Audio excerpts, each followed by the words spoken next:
I heard a joke about a bunch of guys in prison that were there together, and a guy came in to interview them or visit them or something. And as the group sat around, one of them would yell out, "Number 2," and they'd all laugh. And then he'd say, then another guy would go, "Number 9," and they would all laugh. And the guy interviewing him said, "What's going on?" He said, "We've all been in here together so long and told the same jokes over and over that now we've just numbered them. And so we know when somebody says number 2 or number 9, we know what the punchline is, so we laugh, and it's funny." That's kind of the way a lot of Bible stories get with us, is that we've heard them so long that all I've got to do is tell you Jesus walking on the water, and you know the story. Okay? That's where we're going. He was alone on the land. A strong wind was blowing, and the waters grew rough.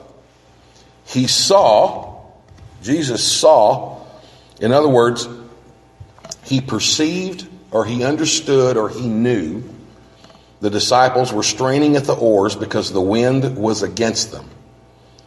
Shortly before dawn, now get this timeline in your mind. These guys were sent out just before dusk on a lake that is only 7.5 miles wide. And in the middle of the night, they're in the middle of the lake, and at almost dawn, they haven't moved very far. So to say the wind was against them is kind of an understatement, don't you think? I mean, these guys knew what they were up against, and they were strained. They were working all night long, and we see pictures of where. They're in this boat, doing this kind of stuff, trying to stand up and get across the lake. And they've been doing that for 8 hours. These guys are tired. They're exhausted. They're also wondering, why did he send us out of here? Shortly before dawn, when they had rowed about 3 or 4 miles, that's as far as they'd gotten all night long, they saw Jesus approaching the boat, walking on the water. They thought he was a ghost. They cried out. Now, that word "cried out" is one of those words that the Bible uses a lot. They cried out. They screamed. That's what they did. Oh, the reason this is important to me to be pointing out these words, because words mean things. They screamed. This is not a homogenized group that's very calm going, "Oh dear, that looks like a ghost." No, these guys screamed.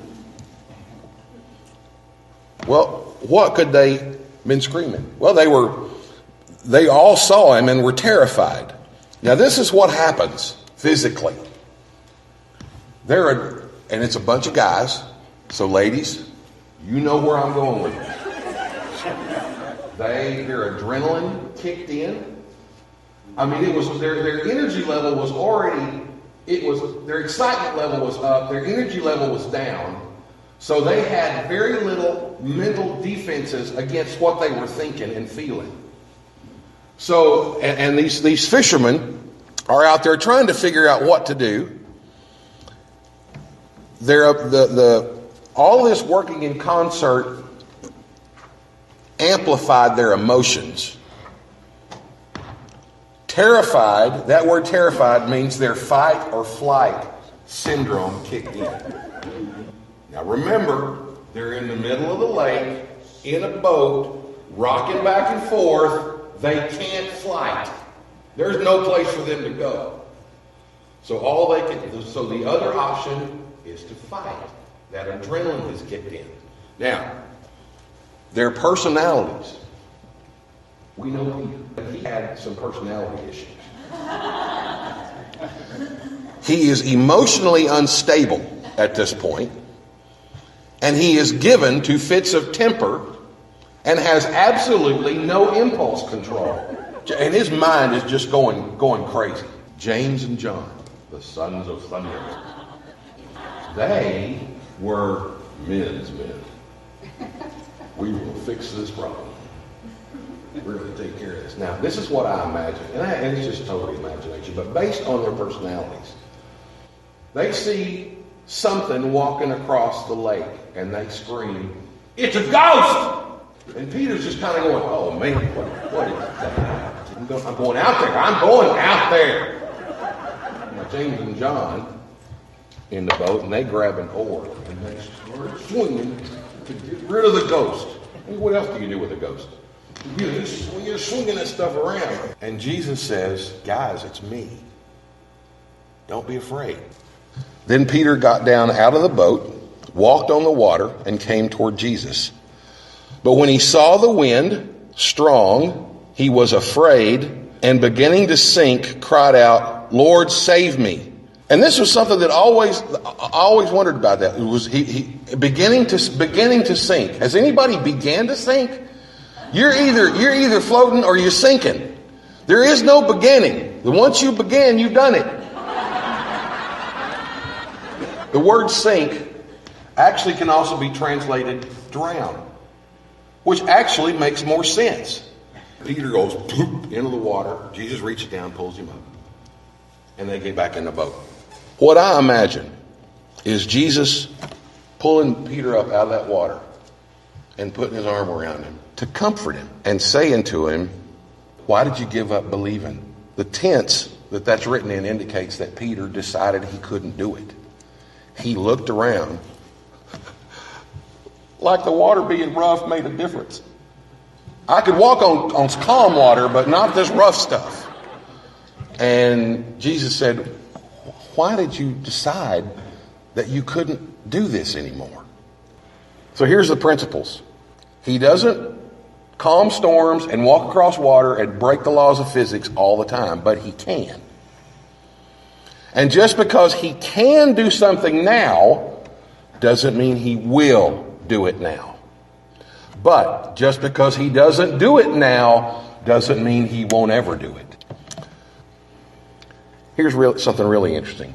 Peter tried and failed. The other ones didn't try, and all of them were Jesus' inner circle.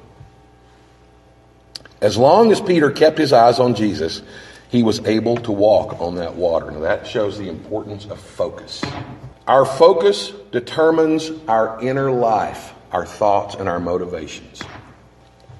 If we have a problem perspective rather than a power perspective, then we can easily begin to drown in them.